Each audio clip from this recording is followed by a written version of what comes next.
Hello class, this is the lab help session for lab 6, which is on flood recurrence intervals. So here I'm going to go through some of the helping guide, I suppose, on what it is that you're supposed to do for this lab.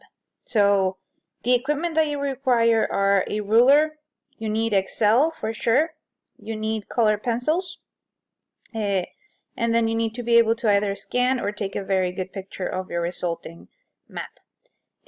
You could not necessarily use color pencils or take a picture if you use some sort of online program to do your shading of the map. However, I have found that this map is very tough to read, and so it's really hard to do it online. I did it online, or not online, I should say through a program on your computer.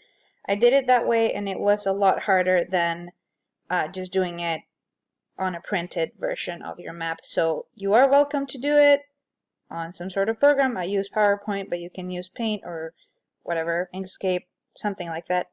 But again, it's relatively challenging. But so those are going to be the equipment. That's going to be the equipment that you're required to use for this lab. Okay, so I'm going to go ahead and read through this. So consider this scenario. You have been hired by the NFIP, which is the National Flood Insurance Program, a division of FEMA, which is the Federal Emergency Management Agency, to establish the area that would be most affected by a flood that has a probability of occurring once every 10, every 100, and every 500 years in a portion of Washington County, which is in Idaho, near the city of Weiser. At the end of the project, the NFIP wants a map that delineates land that would be inundated by floods of these magnitudes. Buildings located within these areas will then be required to purchase flood insurance, which will be more expensive based on the likelihood of the area being flooded. So just so you know, many a times these type of projects are actually done. And so most areas that are at a risk of flooding actually do have these maps, and these type of insurances are applied to those areas with a greater likelihood of being flooded. So this is not a crazy scenario. So before you can start making a map, there is quite a bit of work to do. The magnitude of a flood is usually reported in discharge and in gauge height, as you have seen in lecture. Discharge is a measure of how much, meaning the volume of, water that is flowing past a certain location in a stream in a given amount of time. We often hear this number reported in cubic feet per second or meters cubed per second. This is how many cubic feet or cubic meters of water are flowing past a given point in 1 single second. The gauge height, or the stage, is a measurement that uses a fixed stream gauge to measure how high above the bottom of the channel the surface of water is at any given time. Okay? And again, both of those things you saw in lecture. So to figure out what magnitude of flood we can statistically expect in a set interval of time, we need to investigate the annual peak flow, which may be a flood. This is the largest flow measurement recorded during a single year. The data on the table that you have below, so this table, is an excerpt from a continuous data set that spans 57 years. For each of those years, its rank out of those 57 is included. So, meaning the rank of how much magnitude of water there was, right? How much discharge and height and gauge. So you will need to solve for the recurrence interval, which I'm going to refer to as Ri, and the table is referred to as Ri here in this rightmost column. And that is the formula for your recurrence interval, n plus 1 over s, where n is going to be the total number of years in record, which in this case, as I said, was 57, and where s is going to be the rank that has been given to that specific year. So that you will see later on the table. So fill in the recurrence interval for all listed years on the table below. So that's what you're supposed to do in this section right here. So I would do it on Excel if I were you. So let's see. Once you actually look through the data a little bit, we can go down and we say, Once you have your RI value calculated, plot gauge on the y-axis and recurrence interval on the x-axis in Excel. Alright, so I'm going to go ahead and help you do both of those things. Okay, so the first thing we're going to do is go ahead and find out the recurrence interval values, so all of these values that you're supposed to plot on the table. So we're going to go ahead and follow the instructions that I have laid out for you here. So after we do that, we need to do linear scale axis and then add logarithmic scale on the x-axis and linear scale on the y-axis. And in order to do this, again, follow this instruction. So the first thing to do, enter in the data in an Excel spreadsheet. So far, I assume here that you already have your recurrence interval column filled, but we're going to go ahead and fill it within this area. So let's do that.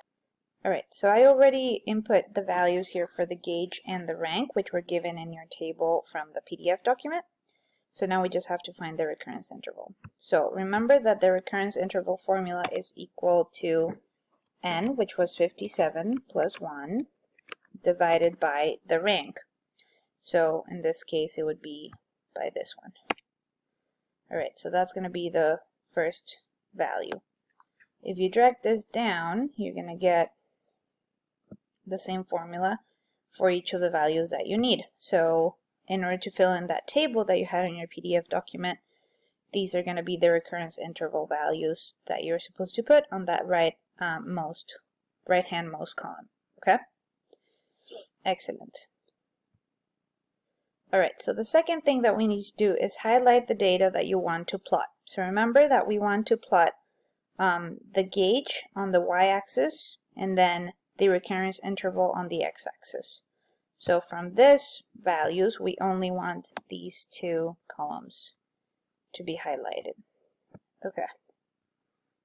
Next it says, or I'll do it again. But next it says, insert scatter plot. So a scatter plot within Excel is going to be a type of graph that only has the points, that there are no lines connecting each of the data points. Alright, just so you know what a scatter plot is, what I'm referring to. So once you have that data highlighted, you say insert, and there's going to be a bunch of possibilities for graphs. So this tends to be some sort of scatter. There you go, insert scatter. And we're just going to leave it as a scatter plot, just with the dots, no lines connecting them, okay? Excellent. Alright. Oh, and let's see if it actually plotted what I wanted. So I said in the document that you needed to have your gauge as the y-axis and then your recurrence interval as your x-axis. I think that's the case in this graph that resulted, but you can also find that out just based on the values that you have on the table or just by actually looking at the data in the graph itself. So for example, you see that the gauge numbers all are below 20 and that the recurrence interval numbers all are below 60. So in this case, because the numbers are below 60 for the x-axis, that means recurrence interval has been put as the x-axis. And then because the numbers are below 20 on the y-axis, then you should be fine with the gauge as the y-axis. So that is exactly what we want so far. Alright, then it asks you to right-click on the graph, select the data, and edit to see if the correct columns are plotted on the correct axis.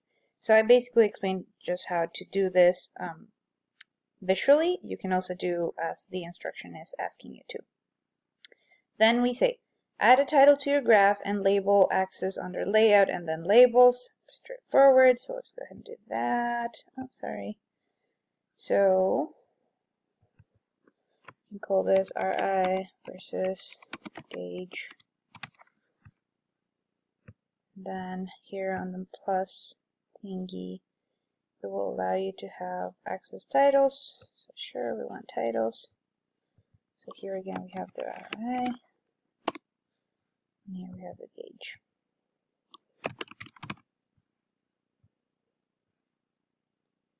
Cool. Alright, next thing is add a logarithmic trend line to the data and show the equation. So in order to do this, we gotta right click on a data point on your plot, add a trend line, and then click logarithmic and display the equation on the chart. So, for example, I want to click on this data point, and I want to add trend line, as you're seeing here. I want it to be logarithmic, right? Good. And then let's see. And then here at the bottom, where you're seeing me point, it says display equation on chart. Excellent. So that's what we got for that part.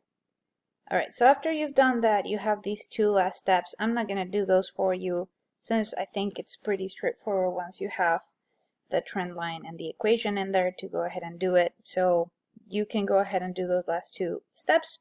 So select the plot, control copy and paste in order to make two identical plots. Then you gotta make one of your plots a semi-log plot. So in order to do that, you will right click on the x-axis of one of them. You will format that axis and then click logarithmic scale.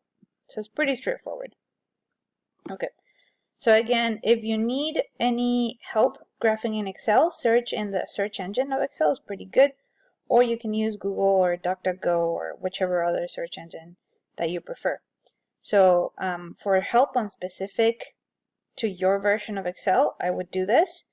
You can also contact me. I might be able to help you with some things. However, I'm not truly versed in all forms of Excel, in all ways that you might use it. So I can help you somewhat with that. Okay, so onward to the questions. So submit your completed graphs as a file response, which you will put on the quiz on Blackboard. So what you will have here is one graph that has the linear scales on both axes, and then the other one that has the logarithmic scales on the x-axis and a linear scale on the y-axis. You can submit those as either just the Excel file that you have everything in, or you can submit them as two pictures, basically. However, I believe that the file response only allows for one single file, so you will have to basically take a screenshot of both of those graphs and complete or upload them as file responses. Okay, second question. Note the shape of the trend line in each graph, and which is easier, if you would, to read. So why are flood recurrence intervals commonly plotted on a semi-log scale? So I'll let you think about that depending on what you have your plots when you look at them and you can compare them. Most of these are pretty straightforward, by the way. Alright, so then we go onward to these three questions. So the trend line will not contain all of the data points, but rather be an approximation of the trend, hence the name. Use the equation which you wrote for question 1, or which you got there on the first graph that I helped you plot, to determine the expected gauge height for a 10-year, a 100-year, and a 500-year flood event. So here I give you a hint. The x variable in your equation is going to be the recurrence interval, and then the y variable is the gauge height. So remember that the recurrence interval that I'm asking you for here are going to be 10-year, 100-year, and 500-year flood. So I'll help you with the first one. So basically, we want to calculate the gauge height of a flood water in feet during the 10-year flood. So if we go to your Excel file, or my Excel file in this case, again, I don't have the logarithmic one or the semi-log one, just the linear one. But this is the equation that resulted. I'm going to move it a little bit so maybe you can see it better. And I'm going to say, okay, I want y. Y is going to represent the gauge that I'm looking for. And then I'm going to input in x, I'm going to input the recurrence interval of the flood year that I'm hoping to get. So remember that in that first question, that recurrence interval was 10. So in order to do that, you just say natural log of 10. Sorry, my calculator is not the best. Natural log of 10. Then you multiply that times 2.2483, and then you add 7.816 to that. So in my case, the gauge, which is going to be, again, y value, is going to be close to 13 feet. Alright? Alright, so after you calculate that first one, you do the same thing for the 100-year flood and the 500-year flood. Again, remember these values should be your recurrence interval flood events. and then you input whatever values they are here. And the quiz, there will be a set of possibilities from which you choose whatever number you obtained.